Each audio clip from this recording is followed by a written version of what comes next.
우리가 계속해서 로마서 강해 설교를 하고 있는 가운데 공동체에 대한 설교를 하고 있는데, 오늘은 교회는 하나님 나라 공동체라고 하는 말씀을 가지고 함께 생각해 보려고 합니다. 하나님 나라 공동체. 누가복음 17장 21절에 보면 하나님의 나라는 너희 안에 있다. 너희가 하나님 나라 여기 있다 저기 있다 하지 마라. 너희 안에 하나님의 나라가 있다.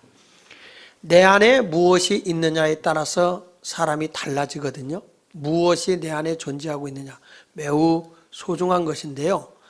성경에 보니까 하나님의 나라가 너희 안에 있다는 겁니다. 그러면 우리가 가는 곳에는 당연히 하나님의 나라가 이 땅에 세워져야 되는 거죠.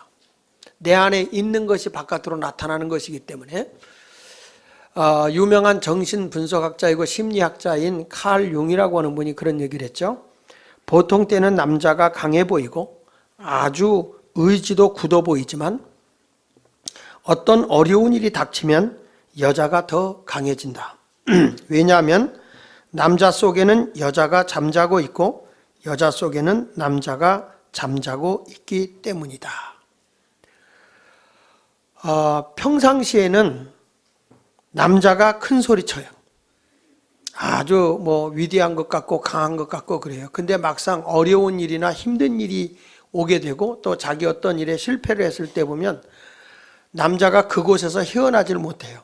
그러니까 이 칼 융의 얘기를 빌리자면 남자 속에는 여자가 지금 잠재하고 있다가 어려움이 오면 그 여성이 나타나서 그 여성이 자꾸 약해진다는 거예요.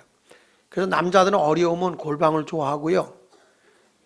껌껌한데 주막집 좋아하고요. 막 이상한 데 가요. 자꾸. 근데 그런 데서 헤어나질 못해. 절망 속에 살아요. 그런데 여자는 어려움이 오면 그때는 팔 걷어붙인다는 거예요. 앞길의 장애를 두려 말아라. 그 여자 속에 있는 남자가 나온다는 겁니다. 그래서 여러분, 위급한 일이 생겼을 때는 누가 강해지느냐? 여자가 강해진다는 거죠. 역시 6.25 당시 때도 보면 살림살이 다 챙기고 가는 사람은 다 여자였어요. 남자는 내빼기 바빴어요. 그러니까 이것이 칼 융이 심리적으로 볼 때 그렇다는 거예요.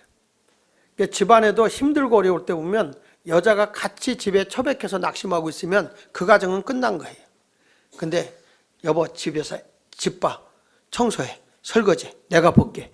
그리고 나가서 풀빵이라도 하는 사람은요, 뭔가 가정을 일으켜요.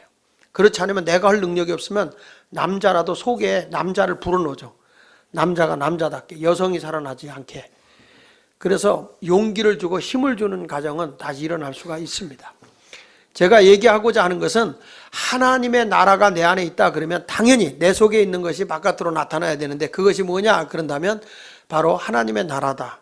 그래서 오늘 저는 여러분들에게 교회 다니면은 교회 안에 이 고린도전서 14장 26절에 말한 것처럼 우리가 모일 때에 찬송시도 있고 가르치는 말씀도 있고 계시도 있고 방언도 있고 통역함도 있지만 모든 것을 덕 세우기 위하여 하라, 이렇게 고린도전서 14장 26절에 말씀을 하고 있어요.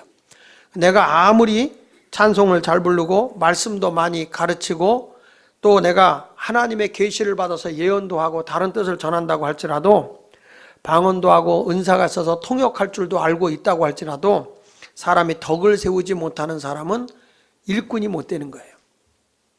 제가 우리 교회도 보면 기도도 많이 하고 나름대로 보면 은사가 있어요. 근데 이 사람을 딱 다른 사람을 이렇게 가서 얘기를 하면 다 마음에 상처를 주고 교회가 전혀 덕스럽지가 않아요. 그런 분들은 제가 사역자로 세우지를 못합니다. 왜 그러죠? 하나님의 나라는 덕을 세우는 거지 헤쳐놓는 게 아니라는 거죠. 그래서 오늘 저는 하나님 나라 공동체는 도대체 어떤 것이냐, 이런 내용을 한번 살펴보면서 은혜를 받도록 하겠습니다. 첫째는 오늘 본문에 13절에 보니까 이렇게 말합니다. 같이 읽어봅니다. 시작. 그런즉 우리가 다시는 서로 판단하지 말고 도리어 부딪힐 것이나 거칠 것으로 형제 앞에 두지 아니할 것을 주의하라. 이게 무슨 얘기냐면 사람을 부딪히게 하거나 거칠 것을 앞에 두어서 그 사람이 실망하지 않도록, 그러니까 형제를 실족시키지 않는 것이 하나님 나라 공동체라는 것입니다. 이 로마 교회는 이 로마 교회를 형성하고 있는 사람이 유대인들과 헬라인들이었어요. 그러니까 유대인들은 굉장히 거룩성을 따지다 보니까 먹는 거, 당시에 제사를 드리고 나온 음식들은 불경하다 그래가지고 마음에 꺼리낌을 해서 안 먹었거든요. 근데 이게 제사 드리고 나온 건지 아닌 건지를 잘 모르니까 아예 안 먹었단 말이에요. 아예. 근데 이 헬라인들은 이방인들이라 뭐 마음에 거리끼지 않고 먹으면 되지 뭐, 그리고 자유롭게 먹었어요. 그러니까 유대인들이 볼 때는 헬라 교인들을 보고 참 저 거룩하지 못한 사람들이라고 손가락질하고, 또 이방인들이었던 헬라 사람들이 유대인을 보면서 참 예수를 믿는다고 하면서 따지기는 어지간히 따지고 믿음도 어지간히 없다 이러면서 서로 비판을 하는 거예요. 서로 판단을 하고. 그러니까 여기서 바울이 무슨 얘기냐면, 믿음 생활하다 보면 강한 믿음을 가진 사람도 있고 약한 믿음을 가진 사람도 있다. 그런 사람들을 판단할 수 있는 분은 하나님밖에 없다. 그래서 거기 10절에 보면 내가 어찌하여 내 형제를 비판하느냐, 어찌하여 내 형제를 없인 여기느냐. 우리가 다 하나님의 심판대 앞에 서게 된다. 심판하고 판단해 줄 수 있는 분은 하나님밖에 없는 것이다. 그러니까 절대로 너희들끼리 다투지 말고 서로를 세워주는데 노력을 하라는 거예요. 그러니까 진정한 하나님 나라는 뭐냐면 이 연약한 자라도 세워주는 거예요. 남을 맑게 비판하는 게 아니라 화목하고 화평하게 해서 덕을 세워서 그 사람이 사람 구실을 똑바로 할 수 있도록 세워주는 게 교회라는 것입니다. 그러니까 교회 공동체는 성도 간에 서로 아껴주고 서로 위로해주고 서로 힘을 써서 함께 갈 수 있는 공동체가 하나님 나라 공동체입니다.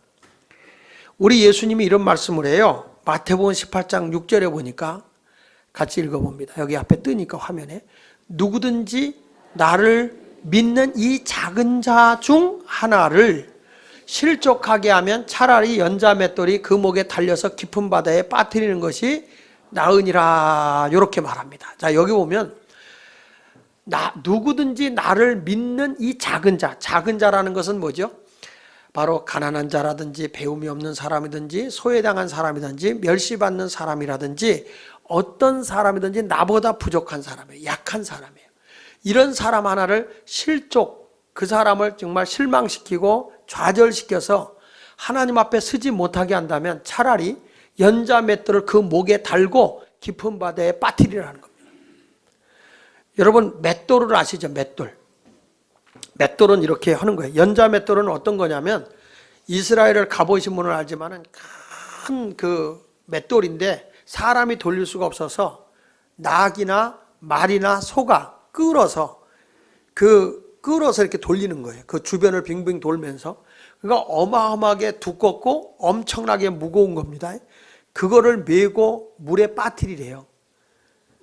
그 말은 무슨 얘기냐면 아예 살까고 하지 말라는 거예요. 적어도 하나님의 교회의 성도들 간에는 자연스럽게 상처를 주고도 태연하게 있는 분들이 많아요.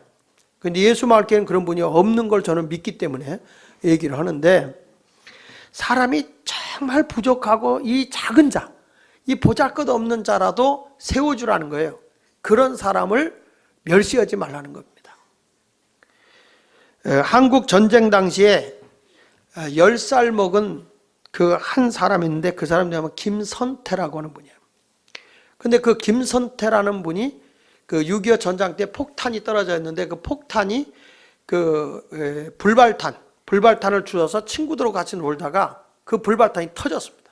이게 터져가지고 8명에게 파편을 맞게 되는데 7명은 그 자리에서 즉사해서 죽고, 이 김선태라고 하는 이 사람만 파편이 눈으로 가서 눈만 실명을 하게 되고 목숨은 건졌어요.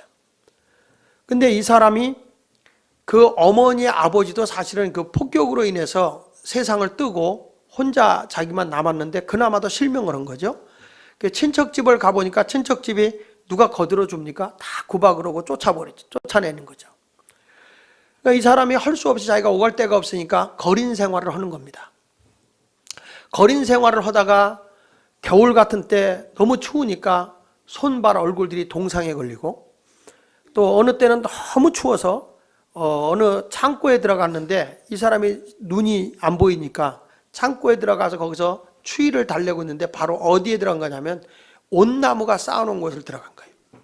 그래서 이 사람이 옷이 올라갔고 온몸이 옷이 올라서 뭐 감당할 수 없을 정도로 고통 속에서 죽어가고 있었습니다. 그때 동네에 가난한 할머니가 김선태라고 하는 아이를 잘 돌봐줘서 기적적으로 살려내요. 근데 이 할머니가 이 아이한테 이런 얘기를 합니다. 나는 가난하고 가진 게 없어서 너를 도와줄 건 없어. 그러나 나는 너를 위해서 기도는 늘 할 것이다. 기도를 늘 해줄 것인데 너는 이 다음에 커서 하나님의 복음을 전하는 사람이 되었으면 좋겠다. 마치 유언과 같은 말을 늘 한 것입니다. 나는 돈은 없지만 일평생 너를 위해 기도하겠으니 너는 커서 하나님 말씀을 전하는 사람이 되어달라. 이 사람이 나이가 들면서 그래, 정말 이 세상의 모든 사람이 친척도 다 나를 버렸지만 이 가난하고 힘든 할머니가 나를 도와줬는데 그 소원이라도 들어드려야지. 그래서 이 사람이 열심히 고아원으로 들어가서 맹인 학교를 다니게 됩니다. 다른 사람 8시간 잠잘 때 이 사람은 4시간을 잠자고 열심히 공부를 해가지고 이제 고등학교 과정을 필요하고 대학을 가게 됐는데 그 당시에는 대학에 맹인이 갈 수 있는 길이 없었어요. 그래서 이 사람이 이제 그 문교부를 찾아갑니다. 문교부를 찾아가서 나에게 이제 공부할 수 있는 길을 열어달라고 하려고 하는데 맹인이니까 못 들어오게 거기서 쫓아버려요. 이 사람이 자그마치 문교부에 몇 번을 찾아갔냐면 32번을 찾아갔습니다. 32번을 찾아가도 아무도 거들떠보지 않아서 쫓겨나요. 이 김선태라는 분이 33번째 됐을 때 그냥 무조건 뛰어들어갑니다. 그리고 지팡이를 막 휘둘리면서 장관을 만나게 해달란 말이야. 나 장관 안 만나면 여기서 다 죽이고 나도 죽을 거야. 막 그러면서 소리를 칩니다. 그때 마침 기자들이 거기에 많이 와서 그걸 찍어서 기사를 낸 거예요. 그래서 문교부 장관을 만나게 됩니다. 만나서 나에게 배움의 길을 열어달라. 나도 대학 갈 수 있는 길을 열어달라. 그래가지고 이 사람이 국가고시를 볼 수 있도록 길이 열려서 이분이 어디를 가냐면 숭실대학을 갑니다. 숭실대학을 가서 거기서 마치고 대학원을 어디를 가냐면 장로교 신학대학을 졸업하게 됩니다. 그리고 독지가를 만나서 이 사람이 미국의 맥코믹 대학 신학교에 가서 목회학 박사학위를 받아요. 그리고 이 김선태라는 분이 목사가 돼가지고 돌아와서 시각장애인을 위한 교회를 세우게 되고 그는 점자로 성경과 찬송가를 만들어내서 그래가지고 많은 맹인들에게 하나님 말씀을 전하고 그 할머니의 뜻을 따라서 찬송가를 부르며 하나님의 영광을 돌리게 합니다. 그리고 자기는 여기저기 돌아다니며 모금을 하고 목사로서 이 맹인들을 위해서 모금한 걸 가지고 자그마치 앞 못 보는 학생 1000명에게 장학금을 지급을 합니다. 자, 그러던 어느 날 그가 성경을 보기 시작하다가 요한복음 9장을 보는데 예수님이 한 소경을 진흙을 눈에다 발라주고 내가 실로암에 가서 내 얼굴을 닦아라. 그래 가서 실로암 연못에 가서 세수를 하는 가운데 눈이 떠진 사건을 보게 됩니다. 그래서 그가 그 자리에서 눈물을 흘리면서 하나님, 지금 우리 한국 강산에 소경들이 씻을 수 있는 실로암 연못은 어디입니까? 우리에게 실로암 연못은 어디 있습니까? 그러며 하나님 앞에 눈물로 기도를 하고 있어요. 그때 하나님의 음성이 자기 마음에 들립니다. 네가 연못을 만들어라. 소경이 와서 네 눈을 뜰 수 있는 연못을 만들어라. 그래서 그가 교회들에게 호소해가지고 교회의 후원을 받아서 세운 것이 실로암 안과병원입니다. 이분이 그 어려운 중에도 실로암 안과병원을 통해서 자그마치 지금까지 이 병원에서 실명한 자들에게 개안 수술을 해줘가지고 눈을 뜨게 한 사람이 36,000명이 넘는다고 합니다. 실명위기에 처해 있는 사람을 미리 예방하고 무료 진료하고 그리고 저들을 치료해 주어서 실명되지 않은 사람이 35만 명이 된다고 합니다. 안과 시설을 갖춘 버스를 만들어서 농어촌의 시각장애인과 맹인학교를 찾아다니고 교도소를 찾아다니고 저소득층을 위한 무료 안과 치료와 개안 수술을 돕고 있다고 하고 있고, 지금은 시각장애인 복지회를 만들어서 직업훈련과 재활훈련을 시키고 있다고 합니다. 얼마 전에는 북한에 움직이는 실로암 안과병원이라는 진료버스를 기증을 해주기도 하고, 중국 연변에, 필리핀에, 방글라데시, 그리고 아프리카 케냐에 무료 안과 진료할 수 있는 병원과 그리고 개안수술 활동을 할 수 있는 것을 만들어서 지원을 하고 있는 사람이 됐습니다. 그분은 2007년도에 아시아의 노벨상이라고 불려지는 막사이사이상 공공봉사 부분을 수상한 사람이 됐습니다. 이 김선태 목사님은 지금도 우리에게 이런 말을 남깁니다. 희망은 절망으로부터 시작된다. 이런 좋은 말은 적을 줄 알아야 되는 거예요. 희망은 절망으로부터 시작된다.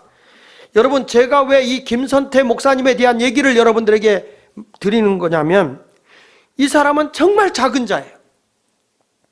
다 버렸어요. 친척도 버렸어요. 모든 사람이 자기를 가까이 하지 않았어요. 그런데 이 작은 자를 지켜준 사람은 이름도 모르는 할머니였어요. 그 할머니는 그 사람을 실족시키지 않았어요. 오히려 그를 위해 기도해 줬어요. 그를 위해서 용기를 줬어요. 나는 내가 열심히 살아서 이 다음에 하나님의 복음을 전하는 사람이 되었으면 좋겠다라고 하는 희망과 꿈을 준 것입니다. 이 한 사람을 실족시키지 않은 결과가 지금 한국에 얼마나 어두움에 있는 자들에게 희망을 주고 꿈을 주고 세상을 밝게 보도록 해주고 있습니까? 우리는 대수롭지 않다고 여기고 부족하다고 우리 공동체 속에도 무시하고 멸시하는 사람들이 우리 주변에는 너무 많이 있다는 거예요. 그 나약한 그 사람을 우리가 실족시키지 않으면 그 사람에 의해서 이 세상은 또 한 번 변화를 가져올 수 있는 것입니다. 얼마 전에 세상을 뜨신 강영우 박사는 한국에서도 물론 그렇지만은 미국에 건너갔을 때 그가 자기 인생의 좌우명을 받은 것이 뭐냐면, 레이건 대통령의 어머니가 레이건에게 항상 이런 말을 해줬다고 합니다. 오늘 너에게 생긴 나쁜 일이 내일의 좋은 일이 될 거다. 오늘 생긴 나쁜 일이 내일의 좋은 일이 될 거다. 절대 희망을 잃지 말라는 말이죠. 강용호 박사는 이런 말을 했습니다. 나는 살아오는 동안에 그 말을 잊은 적이 없다. 나는 누구보다도 불행한 사람이었다. 나는 소경이었다.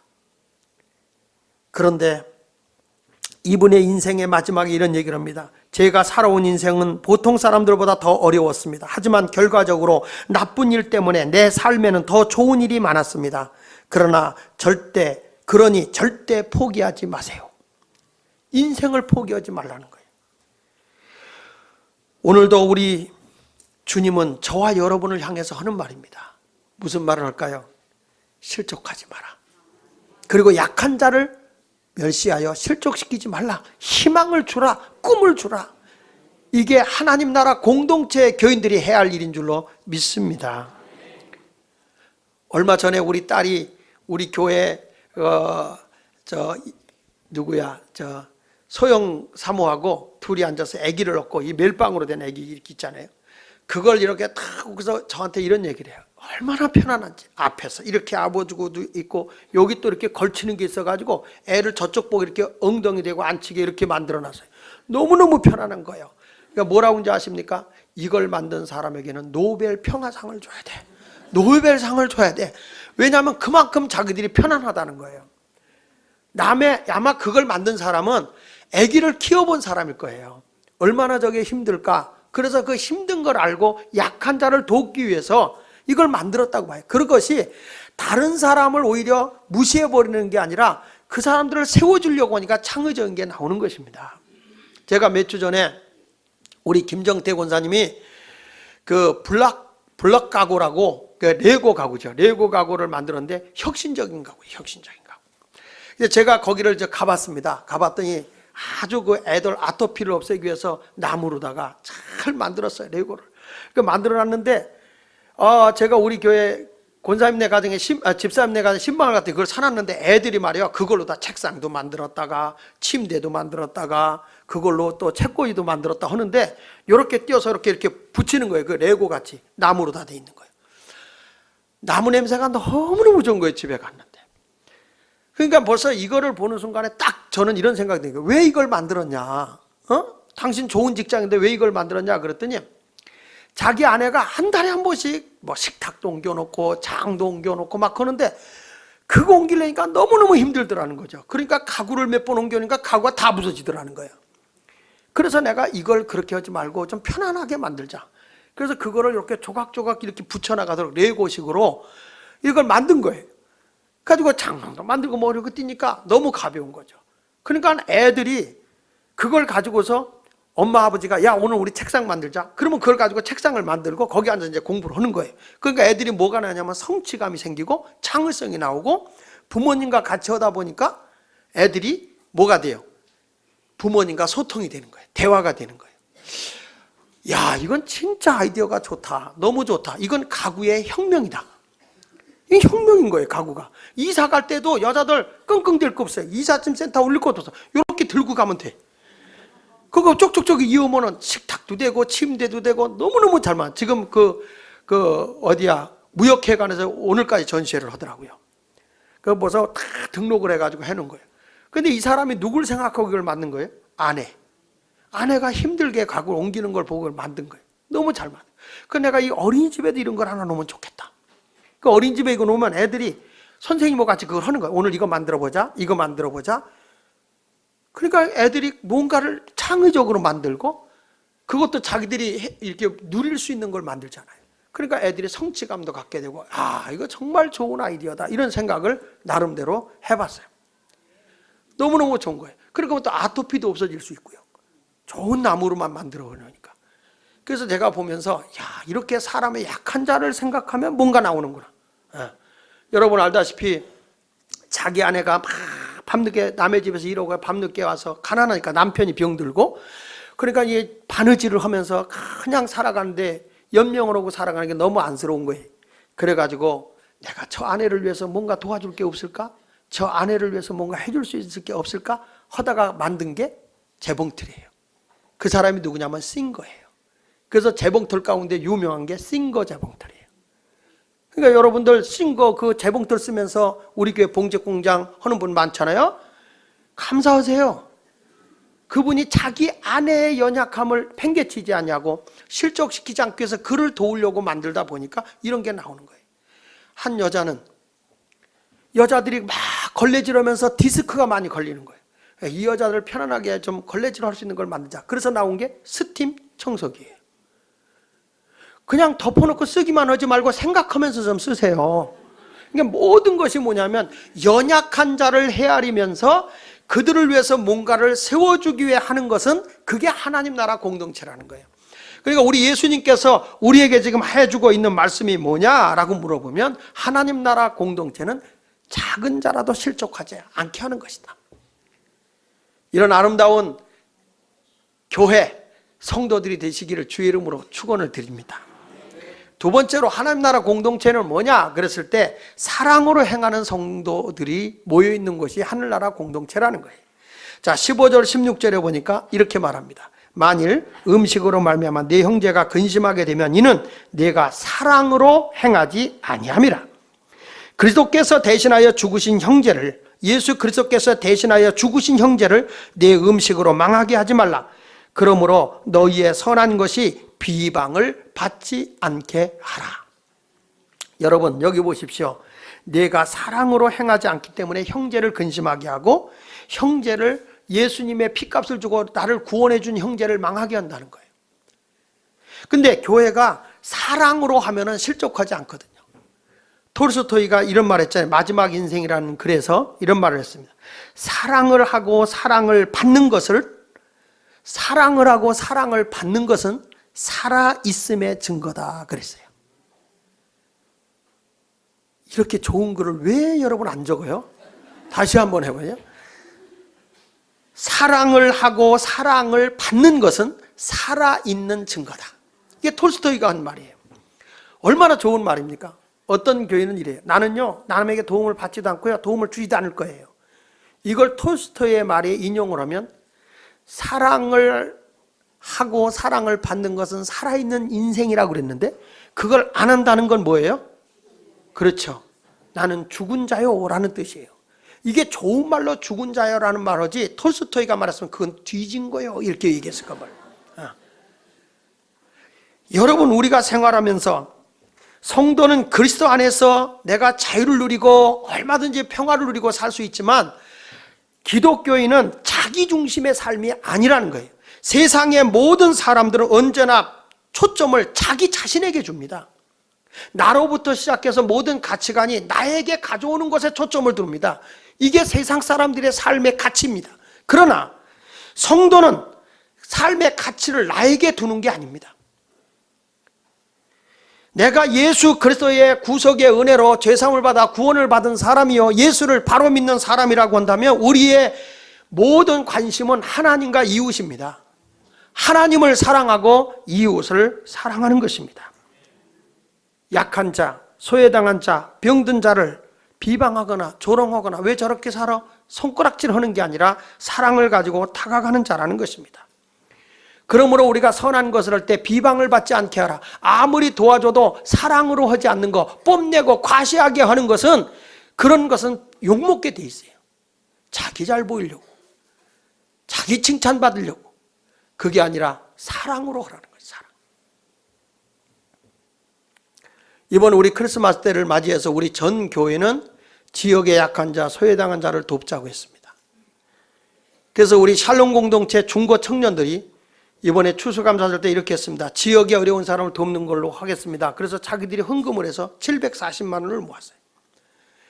그래서 어저께부터 추위에 떨고 있는 어르신들을 위해서 추위를 막아주기 위해서 열심히 공사를 했어요. 동영상 띄우세요. 그래서 저들이 어저께 가서 문풍지를 발라주고 집안을 청소를 해주고 이런 일을 하는데 어저께만 60가정을 해줬어요. 자, 저들이 열심히, 이 학생들이 말이죠, 지역에 가서 약한 자, 병든 자를 돌봐주고 있어요. 저는 우리가 볼 때 등한시하기 쉬운 사람들을 찾아간다고 하는 건 굉장히 중요한 거예요. 그뿐 아니라 이번에 우리가 예수마을교회 전 교인들이 움직이자고 그랬습니다. 예수님께서 마을 구유에 출생하신 것처럼 이번에는 각 마을별로 다 봉사활동을 한다. 그래서 이번에 2013년도 성탄 봉사 계획이 이렇게 나와 있습니다. 이제 1마을은 독거노인 5가정 방한하고 도배하고 그런 일들을 하게 되는데 기술자들이 다 붙어서 하게 되는데 제가 통계를 뽑아 보니까 우리가 이 지역에서 중구에서 극하게 어려운 사람을 도와줘야 할 사람이 190여 가정이 됩니다. 이 지역에서. 근데 이 가운데서 우리가 특별히 해야 될 부분들을 보니까 거기에 이런 분들이 계세요. 창고에 사는 분들이 계시는데 이분들이 너무너무 춥고 어렵게 살고 있어요. 그래서 문을 고쳐주고 거기 도배도 하고 이제 밑에 장판도 좀 깔아주고 하는데 그 전기 판넬 장판을 좀 깔아주자. 이런 여러 가지 일들을 하게 될 것입니다. 외풍에 의해서 어디는 커튼을 요구하는 데도 있고요. 어디는 보일러가 고장나서 그걸 못 고치고 있는 분이 계셔서 그런데도 빨리 우리 기술자들이 가서 이번에 돕자 하겠어 지금 명단을 여기 다 제가 뽑아놨습니다. 뽑아놓고 우리가 그 일을 진행하고 있는데 여러분 보십시오. 1마을 하는 일들이 뭡니까? 독거노인 5가정 방한 도배하고요. 2마을에 가서 황학동 쪽방촌 8개소 김장하고 위문하고 필요한 거 공급해 주고요. 3마을에서 을지로 지하차도 노숙자 식사 제공하고 노숙자 식사 제공하는 게시문과 상의해서 이제 이걸 진행하게 될 것입니다. 마을 어려운 10가정 김장, 독거노인분 홀로 사시는 분 남성분들 찾아가고 또 목욕시켜주면 목욕시켜주고 5마을은 신당호동 거주하는 한부모 가정 선정해서 쌀라면 제공하고 필요한 경비를 제공하고 이렇게 해서 16마을이 전체가 다 움직이도록, 자, 넘기셔서 보세요. 8마을, 9마을, 10마을, 11마을, 12, 13, 14, 15, 16, 이 마을이 전체가 다 움직이게 될 것입니다. 제가 이것을 여러분들에게 얘기하는 것은 몇 사람만 하는 게 아니라 우리 전 교인이 움직이는 겁니다. 여러분, 예수 그리스도가 탄생하셨을 때 예수 그리스도의 말 구유에 찾아간 동방박사같이 또 목자와 같이 우리가 찾아가서 만나 줄 수 있는 사람이 되어야 된다는 거예요. 일로 가지 말고 사랑으로 다가가라는 것입니다. 물론 우리 중구 복지에서 다 하고 있지만은 우리가 미처 손을 대지 못하는 곳들이 너무 많이 있다는 거예요. 나는 우리 교인 가운데 이번에 이 보고를 하다가 깜짝 놀란 게 우리 어르신들 가운데 전기세를 못 내가지고 전기를 못 대고 그냥 냉방으로 살고 있는 분이 있다는, 세 가정이 있다는 것에 대해서 굉장히 충격을 먹었어요. 우리도 모르는 사이에 마을 식구들이 전부 다 사랑을 가지고 찾아봐야 할 가정들을 미처 손을 못 쓴 가정이 있었다고 하는 것에 대해서 굉장히 가슴 아파했어요. 사랑하는 여러분, 사랑으로 하지 않는 것은 하나님의 나라가 아니에요. 예수 마을교회가 여기서 아무리 존재하고 있고 여러분들이 많이 모여 있고 그리고 우리가 뭐 교회를 건축한다, 그게 무슨 소용이 있습니까? 하나님의 나라가 이 땅에 세워지기 위해서는 사랑으로 세워지는 공동체가 아니라면 이것은 교회가 아니에요. 그래서 하나님 나라 공동체가 뭐냐? 사랑으로 행하는 공동체라는 거예요. 여러분, 우리 모두 하나님의 나라는 비방을 받지 않도록 생활해야 될 줄 믿습니다. 근데 이걸 하되 어떻게 해야 되느냐? 로마서 14장 17절에 보니까 이런 말이에요. 하나님의 나라는 먹고 마시는 것이 아니라는 거예요. 오직 성령 안에서 의와 평강과 희락이 하나님의 나라다. 의는 뭐냐? 의라고 하는 것은 하나님과 나와의 관계가 바로 되어 있는 것이 의롭다는 것이다. 내가 죄인 됐을 때 우리 예수 그리스도의 구속의 은혜를 믿었을 때 하나님이 의롭다 해줬다는 게 뭐죠? 하나님과 나와의 관계가 바로 되어 있다는 거예요. 여러분, 어떤 일을 하더라도 내가 하나님과의 관계가 바로 되어 있어야 돼요. 예수님께서 너무 고통과 힘든 일이 왔을 때 뭐라고 그래요? 할 수만 있으면 여기서 내 곁에서 이것을 옮겨주십시오. 그러나 내 원대로 하지 마시고 하나님 뜻대로 되길 원합니다. 하나님의 관계를 먼저 생각하는 거예요. 우리가 이러한 일을 하는 것은 목사가 하려니까 하는 게 아니에요. 이것은 예수마을교회 목회 계획이니까 따라야지가 아니에요. 당연히 하나님의 나라가 세워지는 곳에는 사랑의 모습이 나타나는 거예요. 이게 교회예요. 이것을 위해서 이 땅에 예수 그리스도가 오신 것입니다. 여러분, 하나님 앞에 바르게 서야 돼요. 그리고 평강이라고 그랬어요. 하나님 나라는 평강. 인간관계 속에서 조화로운 사랑의 관계를 맺음으로써 평화가 이루어지는 거예요. 다툼이나 증오나 미움이나 그런 것들인 것은 하나님의 나라의 평화를 파괴시키는 것입니다. 이런 사람은 절대로 주를 보지 못해요. 어느 곳에 가서도 내가 똑똑해요, 잘 알아, 경우 밝어, 그래서 잘못된 것에서 따지고 목소리 높이고 그래가지고 사람들에게 이 공동체의 평화를 깨트린다면 그런 사람은 주님이 계신 분이 아니에요. 좀 내가 양보하고 내가 져줘도 평화를 유지할 수 있다면 양보하는 거예요. 그게 바로 하나님의 나라입니다. 성경 히브리서 12장 14절에 보니까 이렇게 말하거든요. 같이 한번 읽어봅시다. 시작. 모든 사람과 더불어 화평함과 거룩함을 따르라. 이것이 없이는 아무도 주를 보지 못하리라. 그러니까 화평을 하니까 다 좋은 게 좋아야 된다고 그래가지고 아무나 붙잡고 술 마시고 춤추고 취하고 또 취하고 이 밤이 다 새도록 춤을 춥시다. 이 찬송가를 부르면서, 아니 찬송가가 아니구나, 이 노래를 부르면서 열심으로 해도 뭐 그 사람하고 가까워질 수 있죠. 그런데 뭐가 빠졌어요? 거룩함. 거룩함이 없는 거예요. 성별된 삶이 없는 거예요. 이런 사람은 주님을 보지 못해요. 아무리 좋아도 거룩함이 함께 존재해야 되는 거예요. 신적인 사역이 존재되어져야 주님을 보게 되는 것입니다. 누가복음 10장 5절에도 보니까 어느 집에 들어가는데 먼저 말하되 이 집이 평안할지어다라고 복을 빌어주라는 겁니다. 우리 하나님이 요구하는 게 뭔지 알아요? 평화예요. 평화. 여러분 집에 들어갈 때, 우리 집에 들어갈 때 우리 집에 평안이 있을지어다. 남편에게도 평안이 있고 아내에게도 평안이 있고 아이들에게도 평안이 있을지어다. 그렇게 여러분이 빌어주며 들어가시지요? 뭐라면 해. 그냥 들어가잖아. 그냥. 그런 축복을 빌지 않고 들어갈 때가 많아요. 당연한 것이라고 생각하고 들어갈 때가 많아요. 남의 집에 갈 때도 그냥 오래니까 쓱 들어가는 게 아니라 이 집에 평안이 있을지어다. 이렇게 하나님은 평안을 좋아하시는 것입니다. 어느 가정이라도 나로 인해서 평화가 깨진다면 빨리 그걸 그만둬야 돼. 어떤 집엔 잘 살만한데 남편이 날마다 술로다가 술만 먹고 집에 들어오면 자는 아내 깨우고 남편 애들 깨워가면 아버지한테 봐자는 여시야 이러면서 막 규정을 떨어 들어오는 게 너무 불편한 거예요.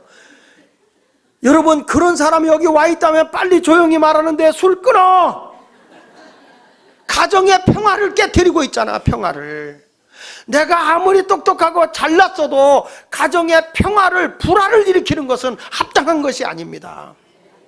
자녀들이 부모의 마음을 긴장시키고 부모의 마음이 상하도록 평화를 주지 못한다면 빨리 들어와서 가정적인 아이들 그리고 성실한 아이로 돌아서야 돼요.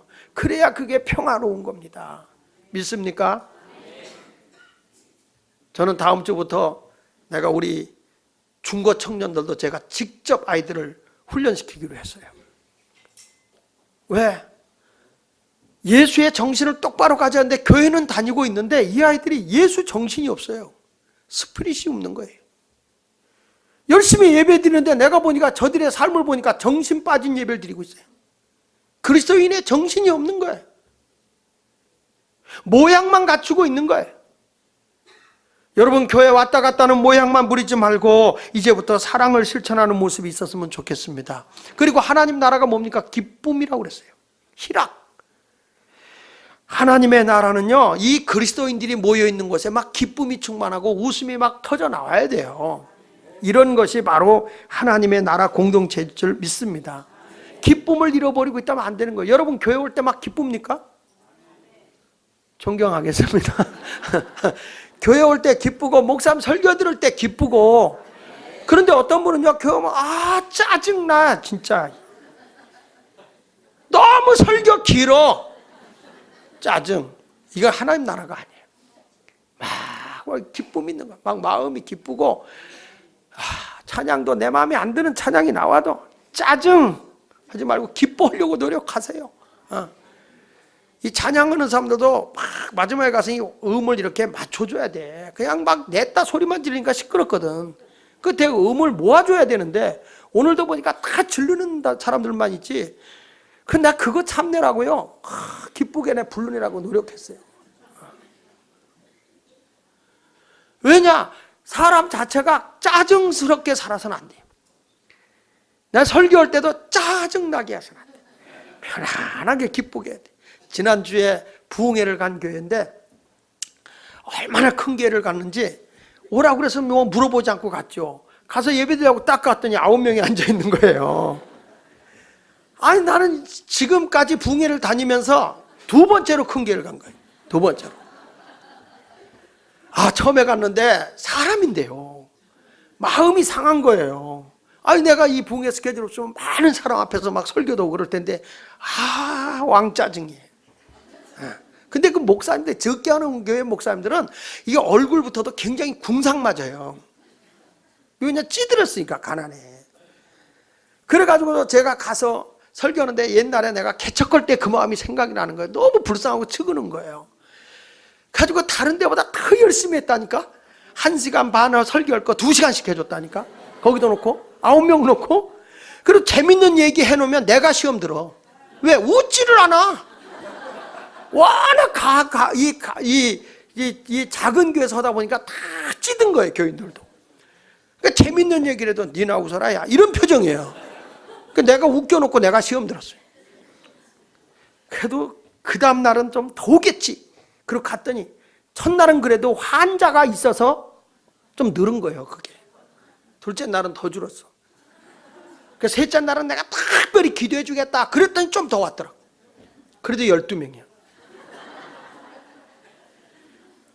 헌금해 주면서 하나님이 나에게 크리스마스 선물을 준 거다. 그래서 최선을 다해서 해주고 왔어요. 그랬더니 그 목사님이 뭐 헌금해주고 왔지 뭐. 그리고 왔더니 그 목사님이 사렙이라고 떡을 주더라고. 떡 절편. 와가지고 우리 식구들 다 먹은 거예요. 근데 사렙이 그래가지고 우리 교육자들이 다 많이 먹었어요. 오는데 전화가 왔어요. 목사님 눈물을 글썽글썽하면서 목사님 열심히 해줘서 고맙다고, 괜찮다고, 희망을 가지라고, 목사님은 소망을 가지라고, 교회가 커질 거라. 그때 그 목사님이 감사합니다, 다음에 또 한번 모시겠습니다 그러는데 그냥 예 그리고 끊었어요. 그래도 우리가 하나님을 이럴 때 기쁨으로 해야 된다는 거예요. 내 마음에 들 때도 있고 안 들 때도 있잖아요. 근데 오죽하면 그랬어요. 목사님 무슨 배짱으로 날 불렀냐고 물어봤어요. 그리고 어떻게 나를 알았냐고. 그 텔레비에 나오대요. 그걸 보고 전화해가지고 했는데 시간이 난다고 그래서 됐다고. 그래요. 하여튼 어느 자리 가더라도 성도는 기쁨으로 생활해야 될 줄 믿습니다. 우리나라에서 윤민의 집이라고 하는 그런 여러분 아는 사진집이 있잖아요. 사진집. 윤민의 집. 근데 그 사진집에서 보면은 그 세상을 뜨는 전몽각 선생님이 그 어린아기 윤민이 어렸을 때부터 가난하게 살면서도 그 아이가 직장 갔다 돌아오면 소곤소곤 잠자고 있는 그 모습이 너무 아름다운 거예요. 카메라를 가지고 사진을 열심히 찍은 거예요. 아장아장 걷는 그 모습을 찍은 거예요. 그냥 웃는 모습. 그런 거 딱 찍으면서 집안이 판잣집에서부터 이렇게 점점 변화되면서 그걸 아주 리얼하게 사진을 찍은 겁니다. 이 전문각이라고 하는 분이 이 사진집은 뭐 팔릴 책이 아니니까 1000부 정도를 찍었다고 그래요. 그런데 이 책이 생활 전체가 담겨져 있는 책이었기 때문에 이게 나중에는 코미션 주면서 샀대요. 그 책이 없어가지고 살라고 그렇게 노력을 했다고 그러잖아요. 그게 뭐 그러냐면 그 책을 보는 순간에 그 사진집 안에 그 아버지의 그 가정의 사랑이 다 거기에 배어 있는 거예요. 그 모습이. 그 아버지가 그냥 애들만 보면 기뻐서 어쩌고 너무 행복해 하는 거예요. 저는 바로 이것이 하나님 나라라고 봐요. 여러분 가정에 들어갈 때 기뻐야죠. 그렇죠? 아내를 볼 때 기쁘시죠? 아내를 보는 순간 짜증 안 되죠. 남편을 보는 순간 기쁘시죠? 할렐루야. 기뻐야 돼. 애들을 보는 순간 기쁘죠? 네, 저 목소리가 달라요 벌써. 네. 어느 곳에 가든지 하나님의 나라는 이렇게 기쁨이 있는 곳이다라는 걸 잊지 않길 바랍니다. 마지막으로 하나님 나라는 서로 덕을 세우는 공동체다. 자, 여기 19절 20절에 이렇게 말합니다. 그러므로 우리가 화평의 일과 서로 덕을 세우는 일을 힘쓰라니 음식으로 말미암아 하나님의 사업을 무너지게 하지 말라. 만물이 다 깨끗하되 거리낌으로 먹는 사람에게는 악한 것이다 그랬습니다. 그러니까 덕을 세운다는 게 뭐죠? 저는 이렇게 봐요. 덕이라는 거는 사람이 덕스럽게 생긴 사람은요, 사람이 옆에 자꾸 모여요. 사람이 참 이렇게 푸근하고 사람이 이렇게 정겹게 생긴 사람을 뭐스럽게 생겼다고 그러죠? 답은 덕스럽게 해요. 이렇게 사람이 푸근하고 사람이 잘 이렇게 가까이 가도 이렇게 어색하지 않게 생긴 사람을 뭐라고 그러죠? 그렇죠. 대단하세요, 여러분. 덕스럽게 생겼다 이렇게 말하는 것입니다. 덕이라고 하는 것은요, 어떤 사람에게 주어지는 복이냐면 화평을 이루어 나가는 사람에게 주어지는 복이에요. 항상 화평을 만드는 거예요. 예수님은 어떤 분이죠? 화평을 만드는 분이죠. 에베소 2장 14절에 그는 우리의 화평이신지라 둘로 하나를 만드사 원수된 것 곧 중간에 막힌 담을 자기 육체로 허셨다 이렇게 말해요. 하나님과 원수의 나를 화목하게 하신 분이 예수님이에요. 그러니까 참 그 사람이 집안에도 그런 사람이 있어요. 막 다투다가도 누구만 오면 이렇게 화목하게 하는 사람이 있어요. 참 그래서 내가 옛날에 그런 얘기해요. 여자는 곰보다 여우가 낫다. 여우짓을 해야 된다. 근데 우리 딸이 좀 약간 여우짓을 해요. 시댁에 가서 그런데요, 시아버님한테 팔짱 아버님 그런데 그러면 야야 또 시아버지는 충청도 분이에요. 그래가지고 야야 징그럽다 그런데 아버님 그런데 그러면 용돈이 달라. 생활비. 그리고 얼마나 요게 약으냐면 애기도 안고 갈 때 잠을 깊이 재우고 애가 컨디션 좋을 때 시댁을 간대요. 그러면 애가 아버지 할아버지 할머니가 막 그럴 때 깨끗이 웃잖아요. 그러면은 여기다 애기 500원 5만 원을 준대요. 가작값이다. 며칠 전에 와서 그러더라니까. 나 5만 원 받아갖고 왔어. 아기가 웃어서 이러는 거예요. 사람이요, 어느 곳에 가든지 이렇게 분란을 일으키면 받을 것도 못 받아요. 근데 화평을 만드는 사람은 참 좋은 사람이고 덕스러운 사람이에요. 이럴 때 보면 여러분들이 어떤 사람인가, 참 똑똑한 척하고 막 이렇게 깐죽대는 분 있죠. 얼굴에 써 있어요. 깐죽 이런 사람 있어요. 그런 분들은 사람이 안 붙어요. 깐죽대지 말고 조금 좀 내가 양보해서 평화를 이룰 수 있다면 평화를 만드는 거예요. 할렐루야. 교회도 뭐 하는 것입니까? 교회도 분열하는 교회가 돼서는 안 돼요. 서로 양보하고 질서를 지켜서 화목을 이루어 덕을 세워야 돼요. 고린도전서 14장 33절에 보니까 하나님은 무질서의 하나님이 아니요 오직 화평의 하나님이다. 여러분 평화를 만드시기 바랍니다. 찬송가도 있잖아요. 평화 평화로다 하늘 위에서 내려오네 그 사랑의 물결이 영원토록 내 영혼을 덮으소서. 높은 집에 살든 낮은 집에 살든 그저 그냥 학고박 같은 집에 살든 대골 같은 집에 살든 내 죄 좀 모신 것이 하나님 나라 천국이 돼야 되는 거예요. 높은 산이 거친 들이 초막이나 궁궐이나 내 주 예수 모신 곳이 그 어디나 거기가 하늘나라 할렐루야 찬양하세 내 모든 죄 하나도 남김없이 싹 사함받고 주 예수와 동행하니 자식 오늘 용돈도 못 줬어도 그 어디나 하늘나라. 하나님 나라가 우리 가정에서 이루어지고 평화가 이루어지는 거죠. 이런 아름다운 삶을 살아가시길 바랍니다. 이게 화평을 이루는 사람에게 덕이 있는 거예요. 자꾸 평화를 만들어 보세요. 사람이 자꾸 낀다니까요.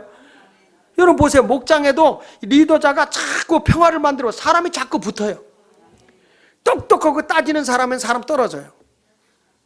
옛말에 이런 얘기 있어요. 아주 찬물, 맑고 찬물은 고기가 못 산다고. 그런데 약간 뿌옇고 좀 따뜻하고 물도 약간 지저분득해도 그 고기가 거기 사는 거예요. 그래서 여러분 동해바다 물고기가 맛있겠어요? 서해바다 물고기가 맛있겠어요? 서해바다 고기가 맛있다는 거예요. 서해바다. 내가 그래서 서해바다 쪽에서 왔어요. 저는. 네, 저는. 그러니까 우리가 보면 사람이라는 게 화평을 만들어 나가는 게 중요한 거예요. 내가 좀 지세요. 화평을 만들기 위해서. 그 다음에 뭐냐? 덕은 사랑을 베푸는 자에게 주어지는 복이에요. 아멘입니까?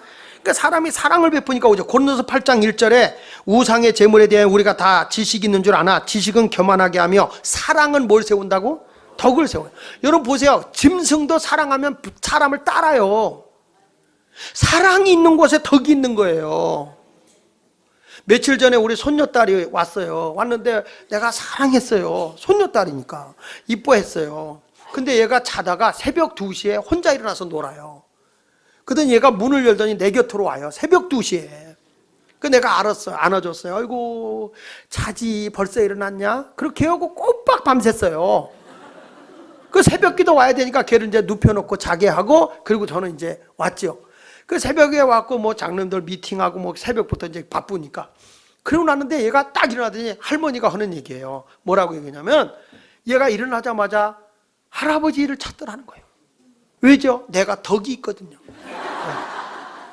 그 아이에게 사랑을 베푸니까 덕이 있는 거예요. 그러니까 나를 찾는 거예요. 덕이 없으면 안 찾아. 절대 안 찾아요. 사랑은 덕이라는 복을 갖다 주는 거예요. 할렐루야. 그게 없으면 안 돼. 그 찬송가도 있잖아요. 사랑을 하면은 예뻐져요. 아무리 못생긴 그 사람도 사랑을 하면은 예뻐져요. 사랑은 그렇게 아름다움을 갖다 주는 거예요. 사랑하시기 바랍니다.